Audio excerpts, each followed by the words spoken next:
नमस्कार दोस्तों, स्वागत है आप सभी लोगों का आपके अपने चैनल एनालिसिस एजुपथ में। और कैसे हैं दोस्तों आप लोग सभी? उम्मीद है बढ़िया होंगे। तो दोस्तों आज की ये वीडियो है दिल्ली पुलिस जो कांस्टेबल के जो मॉक टेस्ट होते हैं उससे रिलेटेड। तो जो संडे को मॉक टेस्ट होता है वो तो हमने एनालिसिस मैथ का एनालिसिस हम इसमें कराते हैं, तो वो तो पिछले वीडियो में हम करा चुके हैं। और अब जो मिनी मॉक होता है पर डे, जो एक मैथ रीजनिंग का होता है, एक दिन जीएस और कंप्यूटर का होता है, तो उसमें से भी जो 21 सितंबर का जो मिनी मॉक टेस्ट है रोजगार विद अंकित पे, तो उसका सॉल्यूशन आज हम इस वीडियो में बेहद ही खास तरीके से करवाने वाले हैं और एक यूनिक सॉल्यूशन आप लोगों को इसमें मिलेगा। तो वीडियो को अंत तक ज़रूर देखना, क्योंकि भाई आप लोगों ने काफ़ी प्यार दिखाया जो पिछली वाली वीडियो थी उस पर, तो मुझे ऐसा लग रहा है कि आपको मुझे वीडियो कंटिन्यू अगर मैं नहीं दे पाता हूँ तो बीच बीच में छोड़ छोड़ के ये वीडियो आपको मिलती रहेगी, तो इसमें भी बहुत कुछ आपको सीखने को मिलेगा। और दोस्तों जो भाई कमेंट कर रहे थे पिछली वीडियो पे कि भाई मैथ को बेस्ट कैसे बनाएं, तो मैथ को बेस्ट बनाने का यही एकमात्र तरीका है कि आप लोग प्रैक्टिस ज़्यादा से ज़्यादा करें, अपना बेसिक कंसेप्ट क्लियर करके उसके बाद में आप लोग प्रैक्टिस करें। पहले इजी सवाल से स्टार्ट करें, फिर उसके बाद में अपने क्वेश्चंस का लेवल बढ़ाते चले जाएँ। और एक ये भी तरीका होता है कि आप लोग क्वेश्चन को करने की मल्टीपल अप्रोच सीखिए। अगर हो सकता है कोई क्वेश्चन इस तरीके से नहीं हो रहा तो दूसरे तरीके से हो जाए, और कैलकुलेशन अपनी अच्छी करिए। तो दोस्तों आज स्टार्ट करते हैं आज मॉक टेस्ट को। क्वेश्चन नंबर 1 है दोस्तों, जो कि सिंप्लीफिकेशन से है। इसमें दिया हुआ है 87 + 115 का। अब दोस्तों ये क्वेश्चन आपके सामने लिखा हुआ है, तो इसमें दो बार हमको पहले एक बार ऊपर वाले पोर्शन को सॉल्व करना होगा और उसके बाद नीचे फिर सॉल्व करना होगा। तो जब भी ऐसा सिंप्लीफिकेशन का क्वेश्चन आपके सामने आए तो हमको एक रूल इसमें पढ़ना होता है, जो कि आपने पढ़ भी रखा होगा कि बोर्ड मास का नियम होता है, वी बोर्ड मास, जो कि वी का मतलब बार होता है यहाँ पर, फिर बी का मतलब ब्रैकेट, यानी इसी क्रम में सॉल्व होते हैं। अगर किसी संख्या पर यहाँ पर बार होता तो सबसे पहले वो सॉल्व होती, और उसके बाद में फिर ब्रैकेट है, उसके बाद में ऑफ, इस ओ का मतलब है ऑफ, यानी कि ये का लगा हुआ है यहाँ पर। फिर है डिवीजन, यानी कि जो भाग से पहले का सॉल्व होगा, जबकि अगर का मतलब होता तो गुणा ही है, लेकिन ये भाग से पहले सॉल्व होता है इस बोर्ड मास के नियम से। तो चलिए दोस्तों स्टार्ट करते हैं इस क्वेश्चन को। तो जैसा कि आपके सामने लिखा हुआ है 87 प्लस, अब इस का मतलब गुणा ही होगा आपके सामने, तो इसको 3 से अगर हम यहाँ पर काटेंगे एक बार तो 23 बार कटेगा, और फिर इधर 2 का गुणा होगा, 23 दूना 40। तो अब ये जो संख्या ऊपर वाला का टोटल सॉल्यूशन निकल के आया है, इनको जोड़ेंगे तो 133। अब दोस्तों जो नीचे वाला है उसको सॉल्व करते हैं। तो आपको पता है सबसे पहले वार फिर ब्रैकेट, तो वार तो है नहीं लेकिन ब्रैकेट सॉल्व होगा। तो ब्रैकेट में सबसे पहले जो छोटा ब्रैकेट होता है वही सॉल्व होता है। तो इसको जब हम सॉल्व करेंगे तो 19 में से 4 गए तो यहाँ पर आपके सामने 15 बच जाएंगे। फिर ये डिवाइड का चिन्ह है, और ये फिर का यानी कि ऑफ लगा हुआ है यहाँ पर, तो भाग से पहले का सॉल्व होता है। तो दोस्तों इसको पहले सॉल्व करेंगे, यानी कि 45 × 2 90। अब 15 से इसको भाग देंगे 90 में तो 6 बार जाएगा, 15 6 की 90। अब दोस्तों इसको एक बार इधर से अलग ले लेते हैं, 25 - 2/3 गुणा। अब हमने ये पूरा ब्रैकेट सॉल्व करा तो इसका मतलब 6 निकल के आया, मैंने अभी आपके सामने सॉल्व करा, तो इसको 6 रख देंगे। अब इसको यहाँ से कट जाएगा 3 से 2 बार, 2 दूनी 4, और 25 में से जब 4 जाएंगे तो इसका हमारे पास आएगा निकल के 21। अब दोस्तों ऊपर वाली संख्या आई हमारे पास 133 और इसके नीचे 21, तो इसको अब हम सॉल्व करेंगे और आगे, तो 133/21। अब इसको काटते हैं, 7 से काट लो एक बार, 7 से ये 19 बार कट रहा है और ये नीचे 3 बार कट रहा है। और इसको और आगे सॉल्व करेंगे तो 3 × 6 = 18, 6 सही 1/3 हमारा राइट आंसर आ जाएगा, जो कि ऑप्शन नंबर ए में है आपके सामने। अब दोस्तों क्वेश्चन नंबर 2 क्या कह रहा है इसको देखते हैं एक बार, कि कोई दो व्यक्ति है ए और बी। अब ये क्या कह रहा है कि बी की तुलना में ए 3 गुना अच्छा कामगार है, यानी कि अच्छा कामगार है का मतलब उसकी वर्क पावर ज़्यादा है। अब इस क्वेश्चन को एक बार उल्टा सोचना होगा। अगर यहाँ पर ऐसे दे देता कि ए इतने दिन में काम करता है, बी इतने में, तो उसकी वर्क पावर निकालते तो उसकी इन्वर्सली वो होती है, उल्टी होती है। तो अब यहाँ पर इनकी वर्क पावर दी हुई है, ये कह रहा है कि बी की वर्क पावर, ए की वर्क पावर बी से 3 गुना अच्छी है। तो यानी कि बी अगर एक दिन में एक काम करता है तो ए कितना कर देगा, 3 गुना, यानी कि 3 काम कर देगा। तो अभी मैंने आपको बताया कि ये जो ये काम करते हैं उसकी, जब हम अगर कोई सिंपल क्वेश्चन यहाँ पर होता और ये दे देता कि इतने दिन में ए काम करता है इतने में बी, तो हम उनका एलसीएम लेके, और या फिर उल्टा ही इनका अगर अनुपात लें तो उल्टा ही होता है वो। तो अगर यहाँ पर अगर डेज की संख्या हम अनुपात निकालें तो ये इसका उल्टा हो जाएगा, यानी कि ये 1 दिन में काम कर लेता है तो ये 3 दिन में करेगा उसी काम को, तभी तो इसकी वर्क पावर 3 हुई। अब दोस्तों यहाँ से क्वेश्चन में देखिए और आगे क्या कह रहा है कि वह काम को बी की तुलना में 36 दिन कम लेता है काम को करने में, यानी कि जो ए है वो 36 दिन कम ले रहा है। वैसे अगर अनुपात में देखा जाए तो कितना कम ले रहा है, 2 यूनिट कम ले रहा है, और क्वेश्चन के हिसाब से कितना ले रहा है, 36 दिन कम ले रहा है। तो यहाँ से अब 1 यूनिट की अगर वैल्यू हम निकालेंगे तो 2 का भाग 36 में देंगे तो 18 यूनिट आ जाएगी, 18 1 यूनिट की वैल्यू 18 आ जाएगी। तो अब हम यहाँ से जब 1 का मतलब हमें 18 पता चल गया है तो हम यहाँ पर 1 का मतलब यहाँ पर 18 हो जाएगा, और 3 का मतलब 18 3 54 हो जाएगा यहाँ पर।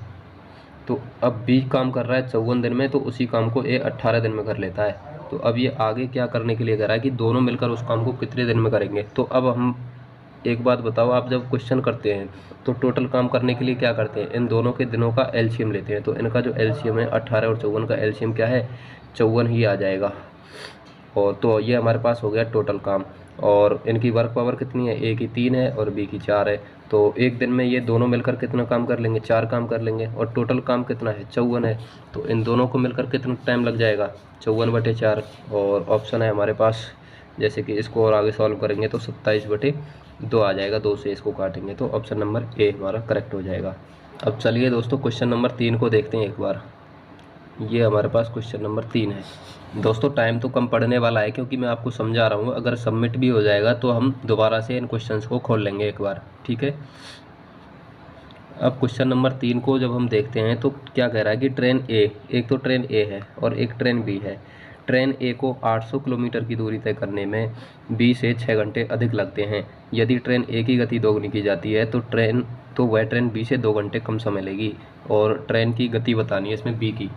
तो जब निकालते हैं तो चाल का जो फार्मूला होता है वो क्या होता है, चाल बराबर दूरी बटे समय। अब दूरी इसमें दे रखी है 800 किलोमीटर, तो यानी कि दोनों ने सेम ही दूरी तय करी है, 800 किलोमीटर 800 किलोमीटर।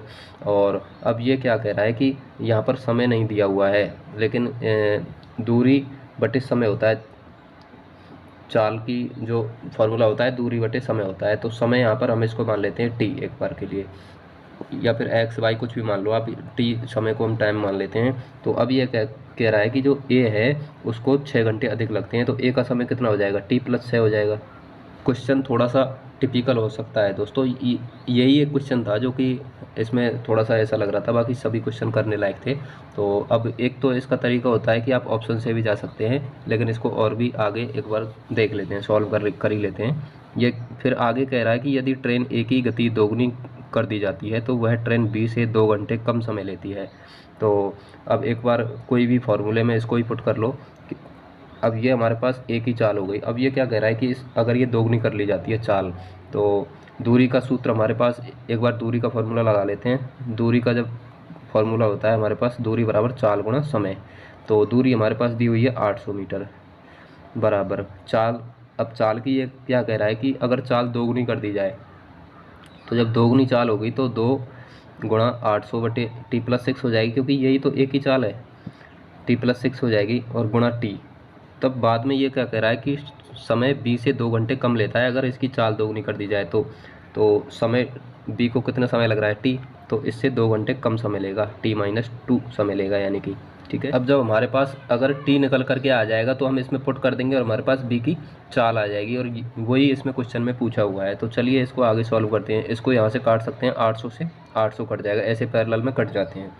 और अब ये इधर बटे में है तो इधर आ जाएगा ये t+6 बराबर, यहाँ पर 2 बचा हुआ है गुणा में t-2 बचा हुआ है। और इसको अब हम सॉल्व कर सकते हैं, और आगे ये गुणा होगा 2t-4 बराबर t+6। अब इसको आगे सॉल्व करते हैं दोस्तों। जब 4 को इधर लाएंगे तो ये माइनस का है तो प्लस का हो जाएगा, यानी कि यहाँ के ये 10 हो जाएगा, 6 और 4, और t को इधर ले जाएंगे तो ये 1 कम हो जाएगा। तो t की वैल्यू आई यहाँ पर से 10। अब हम जब t की वैल्यू 10 यहाँ पर पुट करेंगे तो यहाँ पर स्पीड निकल करके आ जाएगी, जब 10 से डिवाइड करेंगे इसको तो 80 किलोमीटर पर आवर, और यही हमारा आंसर हो जाएगा जो कि ऑप्शन नंबर ए में है। अब दोस्तों देखते हैं क्वेश्चन नंबर अगला, यानी कि क्वेश्चन नंबर 4 की तरफ बढ़ते हैं। क्वेश्चन नंबर 4 क्या कह रहा है कि ए ने 2 वस्तुएं खरीदी, यानी कि एक तो ₹200 की खरीदी और एक ₹300 की खरीदी, और उन्हें क्रमशः 5% लाभ पर बेच दिया, एक को 10% लाभ पर बेच दिया। और आप मुझे बताओ कि टोटल उन दोनों वस्तुओं का क्रय मूल्य कितना हो गया? ₹500 हो गया ना, एक 200 की एक 300 की। एक को 5% लाभ पर बेच दिया। अब आप 200 का 5% निकालो एक बार, यानी कि 10 होएगा। 200 का 5% निकालेंगे तो 10 होगा। कैसे होगा 10? आप जब भी परसेंट निकालना हो, आपको कोई संख्या है तो आप 10% निकालेंगे तो एक अंक छोड़ के पॉइंट लगाते हैं, तो पॉइंट के बाद में 0 का कोई महत्व नहीं होता, तो 20 हो जाएगा। और 10% का आधा 5%, यानी कि 20 का आधा 10, 5% हो जाएगा। आप ऐसे निकाला करो। तो अब ये कितने की हो गई? 210 की बेची उसने 5% लाभ पर, तो ये खरीदी 300 की, तो ये इसको 10%, ये इसको 10% लाभ पर बेच रहा है, तो इसका 10% 30 हो गया 300 का, तो यानी कि ये बेच दी 330 की। अब पूछ रहा है टोटल लाभ कितना हुआ। यहाँ पर 10 का हुआ, यहाँ पर 30 का हुआ, यानी कि 500 पर कितना लाभ हुआ? टोटल 40 का लाभ हुआ। 40 पर 500 का लाभ हुआ। अब हम यहाँ से इसको काट सकते हैं और परसेंटेज में निकालने के लिए 100 से गुणा करते हैं, तो 2 जीरो से 2 जीरो और 5 से 8 बार, यानी कि 8% का टोटल लाभ हुआ। यही हमारा आंसर हो जाएगा, जो कि ऑप्शन नंबर बी में है। अब चलिए दोस्तों, अगला क्वेश्चन है क्वेश्चन नंबर 5। कोई राशि साधारण ब्याज पर 3 वर्षों में 49,600 हो जाती है, यानी कि 3 वर्षों में जो राशि है वो हो जाती है 49,600, और 5 वर्षों में कोई राशि हो जा रही है 56,000, यानी कि जो 2 वर्षों का हम ब्याज निकाल सकते हैं। देखो यहाँ से ये राशि कितनी हुई, यानी कि ब्याज ही बड़ा होगा इन 2 वर्षों में, और जब 2 वर्षों का ब्याज निकालेंगे तो इसमें से इसको सब्सट्रैक्ट करेंगे, यानी कि घटाएंगे। तो 56,000 में से 49,600 घटाएंगे, तो ये आपके सामने निकल कर के आएगा 400 और 6400, यानी कि ये क्या है? 2 वर्षों का ब्याज है। 2 वर्षों का ब्याज है 6400, तो 1 वर्ष का ब्याज कितना हो गया? 3200 रुपया। जब 1 वर्ष का ब्याज 3200 हो गया, तो मुझे बताओ कि 3 साल में ये वैल्यू इतनी हुई है, तो हम यहाँ से फिर मूलधन आराम से निकाल सकते हैं। 1 वर्ष का ब्याज 3200, तो 3 वर्ष का कितना हो जाएगा? 9600 रुपया, यानी कि 3 वर्ष का ब्याज कितना है? 9600, और मिश्र धन कितना है? 49,600। तो मूलधन निकाल सकते हैं। मिश्र धन में से ब्याज अगर घटा देंगे तो मूलधन ही बचेगा हमारे पास, यानी कि 9600 घटा दो इसमें से ब्याज को, तो अब ये हमारे पास बच गया 40,000 रुपये। तो ये 40,000 रुपये क्या बचा? मूलधन बचा हमारे पास।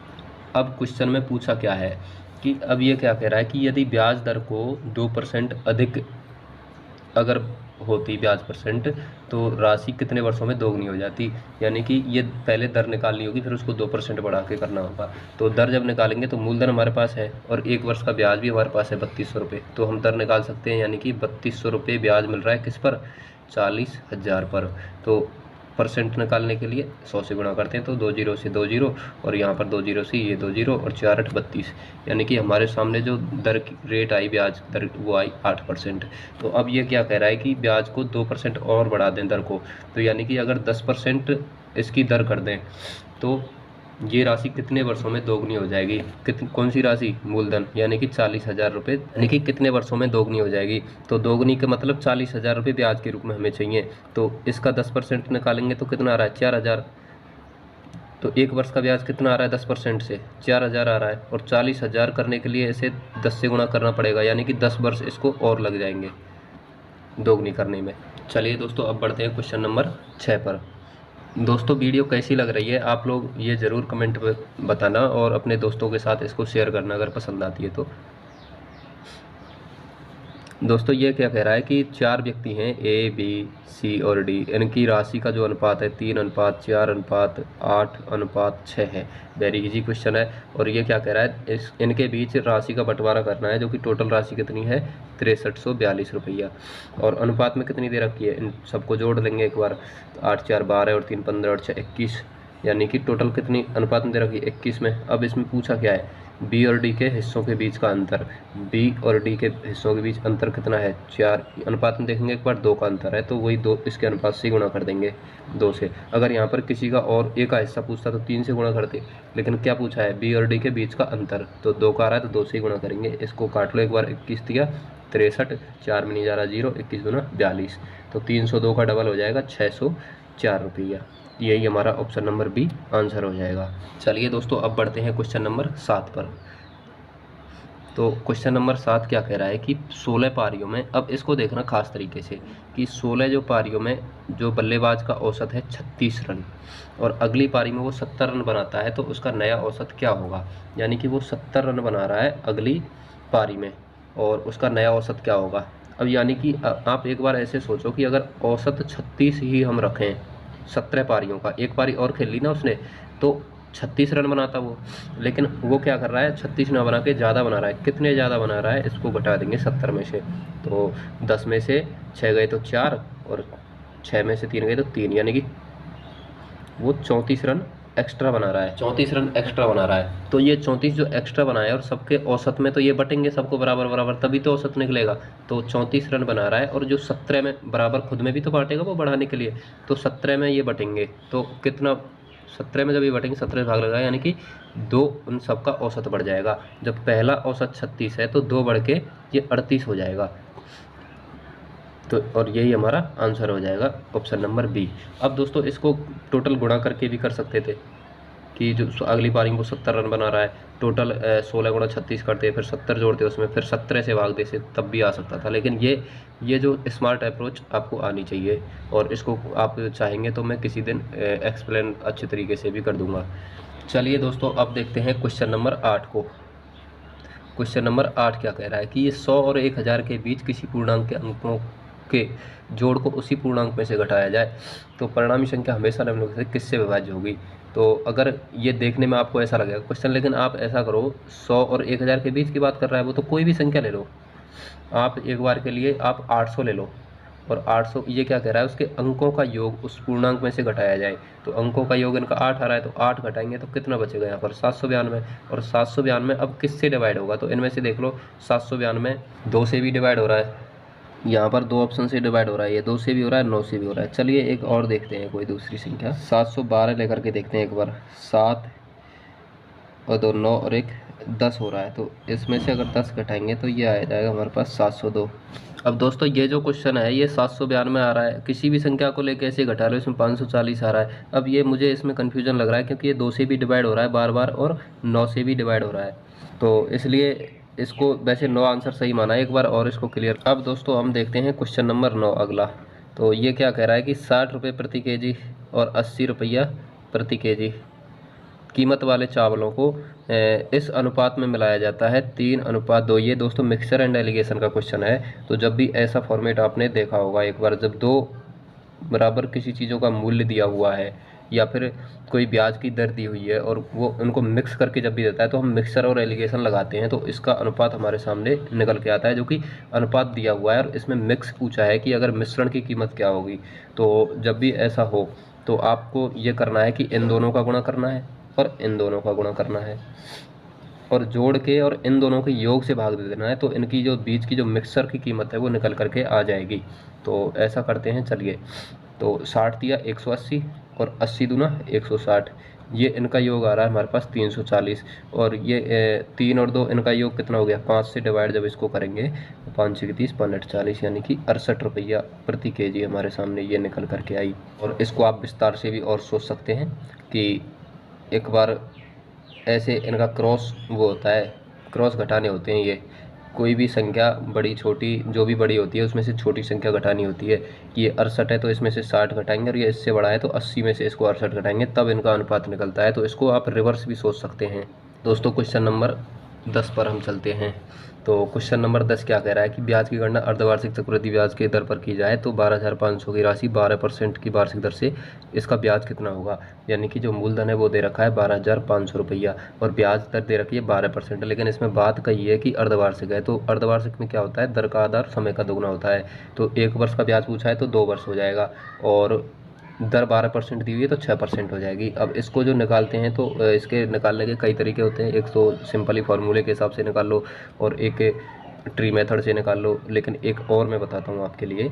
चलिए यहाँ से दर है 6% है तो यहाँ से इसका 6% निकालिए एक बार, 12,500 का 6% निकालिए तो 2 जीरो से 2 जीरो कैंसिल आउट हो जाएंगी और 125 गुणा 6 करना होगा तो 725 निकल करके आएगा। फिर एक बार और यहाँ से इसका 6% निकालिए तो 725 का 6% निकालिए 725 का 6%, तो 725 नहीं होगा इसका, ये निकल करके आएगा 750। ठीक है, 750। तो 750 का फिर से 6% निकालिए, 1 जीरो से 1 जीरो, और 5 से इसको 2 बार काट लो, 5 से इसको 15 बार काट लो, और इसको 2 से 3 बार काट लो, तो 15 दिया 45, यानी कि इसका 6% निकल करके आया 45। और हमसे पूछा 2 वर्ष का है, तो जब भी 2 वर्ष का पूछा हुआ हो तो 2 और 1 से हम यहाँ पर इनको गुणा कर देंगे आपस में, फिर जोड़ लेते हैं बीच में। तो 750 का डबल 1500, और 45 एकम 45, यानी कि इसका हमारे पास आंसर आया निकल करके 1545 रुपया आंसर हो जाएगा, ब्याज आया, और जो कि हमारे पास कुछ ऑप्शन नंबर सी में दिया हुआ है। अब दोस्तों एक बात हो रही है, ये तो 2 वर्ष का दिया है, अगर 3 वर्ष का दे दे तो क्या करेंगे? 3 वर्ष का दे दे तो हम ऐसे ही फिर एक बार और 6% निकालेंगे, और 3 1 से गुणा कर लेंगे 2 1 की जगह। और अगर 4 वर्ष का दे दे तो वो हम आगे आएगा तो हम आपको बता देंगे। बाकी ये आपको मेथड कैसा लगा आप एक बार ज़रूर बताना। अब दोस्तों बढ़ते हैं क्वेश्चन नंबर 11 की तरफ, जो कि क्या कह रहा है। क्वेश्चन नंबर 11 कह रहा है कि 500 रुपये कीमत वाली 3 शर्टों को खरीदने पर 1 शर्ट मुफ्त में पाने की पेशकश की जाती है, तो प्रत्येक शर्ट पर प्रभावी छूट बताइए। तो ये कह रहा है कि प्रभावी छूट बतानी है। अब दोस्तों 3 शर्ट खरीदने पर 1 फ्री दे रहा है, यानी कि दुकानदार के पास से कितने का माल जा रहा है? 4 शर्ट जा रही हैं, 2000 का माल जा रहा है। अब वो छूट कितने की दे रहा है? छूट दे रहा है 1 शर्ट फ्री दे रहा है वो, तो यानी कि 500 की आ रही है 1 शर्ट, तो 500 की छूट दे रहा है वो कितने पर? 2000 पर। तो इसका निकालने के लिए परसेंटेज फार्मूला क्या हो जाएगा? 2 से 0 से 2 जीरो और 1 से 1, यानी कि 25%, 2 से 25 बार घट जाएगा। तो प्रभावी छूट क्या हो गई यहाँ पर? 25%, और यही हमारा आंसर हो जाएगा, जो कि ऑप्शन नंबर डी में दिया हुआ है। अब दोस्तों देखते हैं क्वेश्चन नंबर अगला, यानी कि क्वेश्चन नंबर 12 नंबर क्वेश्चन क्या कह रहा है? 6 अंकों की सबसे बड़ी पूर्ण वर्ग संख्या क्या होगी? तो 6 अंकों की सबसे बड़ी पूर्ण वर्ग संख्या, तो सबसे पहले तो 6 अंकों की सबसे बड़ी संख्या क्या होती है? 999, 999, यानी कि ये होती है सबसे बड़ी संख्या। और अब ये क्या कह रहा है कि सबसे बड़ी पूर्ण वर्ग संख्या क्या होगी?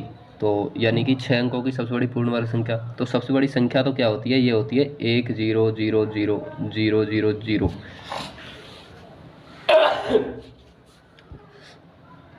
जो कि आपको पता है कि ये क्या है? 1000 का वर्ग है, जबकि ये संख्या क्या है? इससे 1 कम है,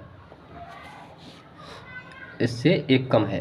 तो 1 कम है, तो यानी कि इससे 1 छोटे का वर्ग निकाल के देखेंगे, 999 का स्क्वायर करके देखेंगे, तभी तो निकलेगी। जब 1000 का वर्ग कर रहे हैं तो इससे ज़्यादा जा रही है, जो कि जस्ट 1 ज़्यादा जा रही है, तो इससे 1 कम वाले का वर्ग निकाल लो ना, वही सबसे बड़ी पूर्ण वर्ग संख्या हो जाएगी। तो 999 का वर्ग, तो जब भी आपको देखो 999 का गुणा 999 में करना हो तो आपको क्या करना होता है? सबसे पहले 9 9, अब लास्ट में तीसरे में 1 कम कर देंगे, फिर 1 2 जीरो और 1। ऐसे ही अगर आपको ऐसे 99 गुणा करना सीखो, 99 की अगर गुणा करते हैं तो क्या करते हैं? 9, और लास्ट वाला 9 है उससे 1 कम कर देते हैं। फिर कितनी संख्या है? ये 2 हैं, तो ये 0 1 आ जाएगा। यहाँ पर 3 थी तो ये 0 0 1 आ गया। तो यही हमारा आंसर होएगा, 999 का वर्ग 998 001, ये हो गया ऑप्शन नंबर बी करेक्ट। अब दोस्तों अगले क्वेश्चन पर आते हैं, क्वेश्चन नंबर 13। दोस्तों वैसे आज के मॉक में इतने ज़्यादा टफ क्वेश्चन नहीं थे, अगर 1 या 2 क्वेश्चन को छोड़ दें तो एक ही क्वेश्चन मुझे ऐसा लगा था इसमें, बाकी सभी करने लायक थे। तो अब ये जो क्वेश्चन है ये क्या कह रहा है कि ए की आय बी की आय से 20% कम है। 20% की फ्रैक्शन होती है 1/5। तो ए की आय बी की आय से 20% कम है, यानी कि अगर बी की आय 5 है तो ए की आय कितनी हो जाएगी? 4 हो जाएगी। सी की आय ए प्लस बी की आय के योग का 70% है। सी की आय इन दोनों की योग का 70% होगी, यानी कि 4 और 5 9 का 70% निकालेंगे तो बहुत ज़्यादा पॉइंटों में आ जाएगा, इसलिए इसको हम एक बार 0 0 बढ़ा लेते हैं, यानी कि 90 का 70% निकालते हैं तो 63 आ जाएगा। अब दोस्तों इसको देखते हैं कि डी की, अब ये कह रहा है डी की आय सी की आय से 25% अधिक है, तो डी की आय सी की आय से 25%, यानी कि 63। सी की आय कितनी है? 63, और 63 का 25% अधिक है, यानी कि 125% है, यानी कि 5/4 है। तो इसको जब हम सॉल्व करेंगे तो एक बार देख लो, इसको गुणा 5 करके, 5 दिया 15, 5 30 और 1 31, यानी कि 315/4 आ रहा है इसका आंसर। अब आगे क्या कह रहा है क्वेश्चन में कि बी और डी की आय के बीच अंतर 23,000 है, तो ए की आय बताइए। यानी कि बी और डी की आय के बीच अंतर कितना है? 23,000 है। तो इनके बीच पहले तो अंतर देखेंगे, वैसे यूनिट में जो अंतर है वो अनुपात वो कितना आ रहा है? 315/4 माइनस 50, तो यानी कि इसका सॉल्व करेंगे तो 115/4 आ जाएगा। ये तो आ रहा है हमारे पास अनुपात में, जबकि रियल में क्या दिया हुआ है 23,000, तो इसके बराबर में क्या हो जाएगा 23,000। इतने अनुपात की वैल्यू 23,000 है, तो एक अनुपात की वैल्यू जब निकालेंगे तो क्या करेंगे 23,000 में भाग दे देंगे 115/4 का। जब बटे के नीचे बटे आता है तो वो ऊपर चला जाता है 4 में। अब दोस्तों अब हम ध्यान से ये देखते हैं कि पूछा क्या है, एक ही आय पूछिए, जबकि एक ही आय का अनुपात कितना है 40 है, तो 40 से यहाँ पर गुणा भी हो जाएगा। अब दोस्तों देखिए इसको काटते हैं, 23 से ये 5 बार कट जाएगा और 5 से ये 8 बार कट रहा है और 8 चौका 32 और 3 जीरो और बच रही हैं, तो यानी कि टोटल जो हमारा आंसर आया निकल करके 32,000 आंसर आ गया, जो कि ऑप्शन नंबर डी हमारा करेक्ट हो जाएगा। अब दोस्तों ये क्वेश्चन थोड़ा सा समझने लायक है, क्वेश्चन नंबर 14, इसको हम देखते हैं एक बार। क्या कह रहा है, किसी त्रिभुज की तीनों भुजाओं की लंबाई और चौड़ाई और इसका अनुपात दे रखा है 3:4:5। अब दोस्तों इसको देख के आपको क्या समझ में आ रहा है, 3:4:5 को देख के क्या समझ में आ रहा है, ये दोस्तों ट्रिपलेट बन रहा है, यानी कि समकोण त्रिभुज है कोई। 3 4 5 देख के हमें पता चल रहा है, 3 इसका आधार हो जाएगा और 5 कर्ण और 4 लंब।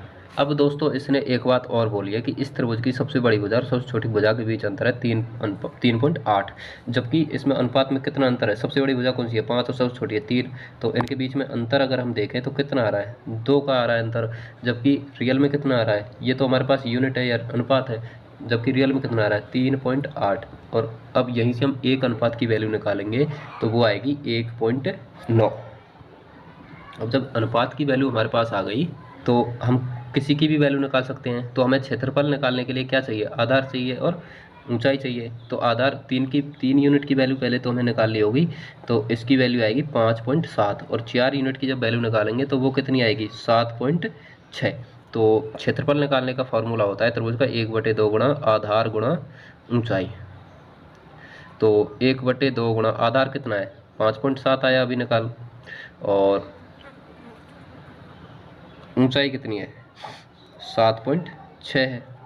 अब दोस्तों इसको जब आगे सॉल्व करेंगे तो इससे हमारा आंसर निकल करके आ रहा है 21.66, अब जो कि एक भी ऑप्शन में नहीं है। अब दोस्तों मैंने जब ये टेस्ट अटेम्प्ट किया और इसका सॉल्यूशन देखा तो यहाँ पर 3.8 की जगह सॉल्यूशन में 3.6 मान रखा है, तो उसके हिसाब से इसका आंसर आ रहा है 19.44, जबकि अगर 3.8 के हिसाब से देखा जाए तो ये आंसर आ रहा है जो कि ऑप्शन में नहीं है, और इसमें हो सकता है प्रिंटिंग मिस्टेक हुई हो, सॉल्यूशन में इसका 3.6 मान रखा है।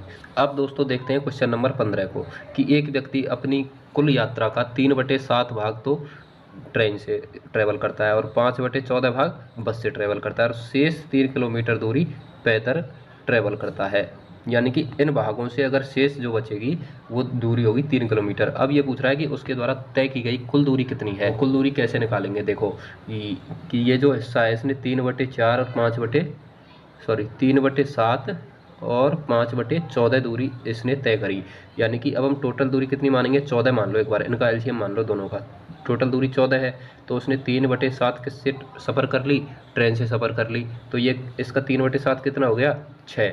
अब और 5/14 यानी कि 5 किलोमीटर की दूरी, 14 का जब 5/14 निकालेंगे तो 5 किलोमीटर आएगा।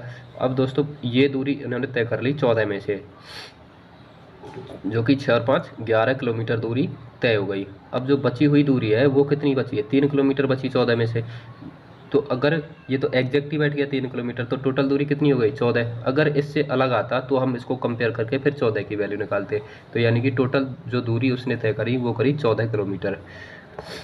अब दोस्तों आपको वीडियो पसंद आई होगी और हमारा तरीका जो सॉल्व कराने का है वो कैसा लगा, आप लोग कमेंट करके अपना सुझाव ज़रूर दीजिएगा। और दोस्तों चैनल को सब्सक्राइब कर लीजिए और बेल आइकन प्रेस कर लीजिए, ताकि इस प्रकार की जो वीडियोज हमारी आती है उनका नोटिफिकेशन आपको मिलता रहेगा।